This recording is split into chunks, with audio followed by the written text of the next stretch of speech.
बॉलीवुड के दमदार एक्टर संजय दत्त और उनके परिवार के बारे में कौन नहीं जानता। उनके पिता सुनील दत्त और मां नरगिस दत्त अपने जमाने की टॉप स्टार रह चुकी हैं।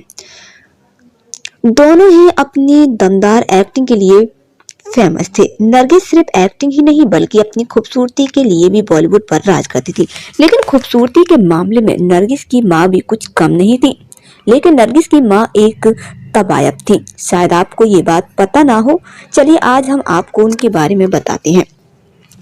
कोलकाता में जन्मी नरगिस का पालन पोषण एक कोठी में हुआ था। उनकी मां एक ऐसी तबायब थी जिनके गाने सुनने का शौक मुगलों की शान हुआ करता था और एक कोठे से ही भारत को पहली महिला संगीतकार भी मिली थी। कुछ समय तबायब के पेशे से भी ज्यादा बुरा लड़कियों का फिल्मों में काम करना माना जाता था। तब एक कोठे पर गाने वाली ही भारत की पहली फेमस म्यूजिक डायरेक्टर बनी और वो कोई और नहीं बल्कि नरगिस की मां चंदनबाई थी। उसी चंदनबाई की नाती है संजय दत्त। संजय दत्त की नानी इतनी खूबसूरत और आवाज की जादूगर थी कि उनसे शादी करने के लिए दो ब्राह्मणों ने इस्लाम कबूला था। चंदनबाई खुद अपनी मां की बदौलत ही तबायब बनी थी। चंदनबाई जिनकी बेटी नरगिस दत्त बॉलीवुड की सबसे उम्मीदा एक्ट्रेस में से एक रही हैं और नाती संजय दत्त भी बड़े स्टार हैं। बात है 1992 की, गुलाम भारत की, जब इलाहाबाद के कोटे की मशहूर तबायब दलीपा बाई के घर चंदनबाई का जन्म हुआ। मां के नक्शे कदम पर चंदनबाई भी ठुमरी और गजलें सुनाने लगी। उनकी आवाज की दीवानगी ऐसी थी कि उन्हें सुनने आए दो ब्राह्मण परिवार के नौजवानों ने इनसे शादी करने के लिए परिवार छोड़कर इस्लाम कबूल कर लिया।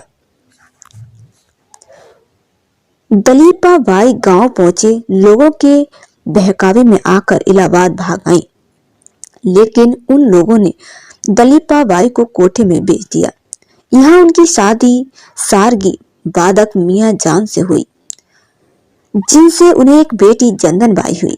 जब गायकी में उतरी तो चंदनबाई को मां से भी बेहतरीन तबायब का दर्जा मिल गया। इन्हें सुनने पहुंचे ब्राह्मण परिवार के नरोत्तम ने इनसे शादी करने के लिए इस्लाम कबूला, जिससे इन्हें एक बेटा अख्तर हुसैन हुआ। चंद सालों में ही नरोत्तम इन्हें छोड़कर चला गया और कभी लौटा ही नहीं। सालों बाद कोठे में ही हारमोनियम बजाने वाले उस्ताद इरशाद मीर ने इनसे शादी कर ली, जिनसे इन्हें दूसरा बेटा अनवर खान हुआ। दूसरी शादी भी टूट गई।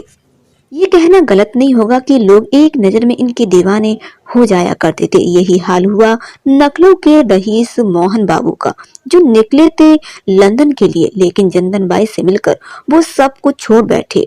मोहन बाबू ने अब्दुल रशीद बनकर चंदनबाई से शादी की, जिससे इन्हें एक बेटी नरगिस हुई।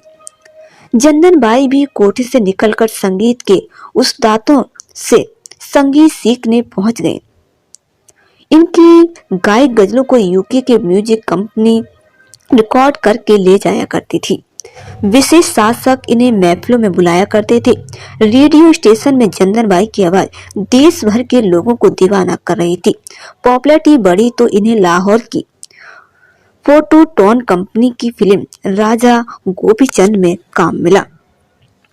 चंद फिल्मों में इन्होंने अभिनय भी किया और बाद में ये परिवार के साथ सपनों के शहर मुंबई पहुंच गए, जहां बड़े स्तर पर फिल्में बन रही थी। यहाँ उन्होंने खुद की प्रोडक्शन कंपनी संगीत फिल्म शुरू की और तलाश ए हक फिल्म बनाई। इसी फिल्म में चंदनबाई ने अभिनय करने के साथ म्यूजिक कंपोजर भी किया।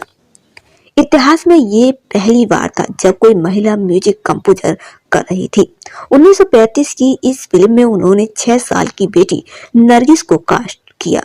प्रोडक्शन कंपनी से कर्ज उतारने के लिए ये लगातार नरगिस को फिल्मों में लेने लगी।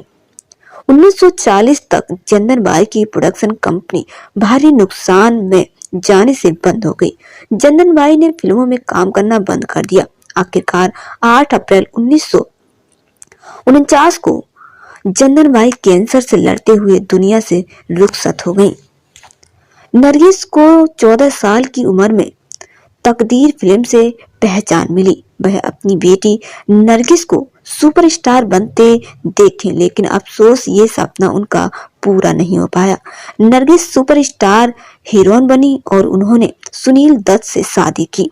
साल 1981 में नरगिस की मौत भी कैंसर से हुई और इन्हें भी अपनी मां चंदन भाई की कमर के पास ही दफनाया गया।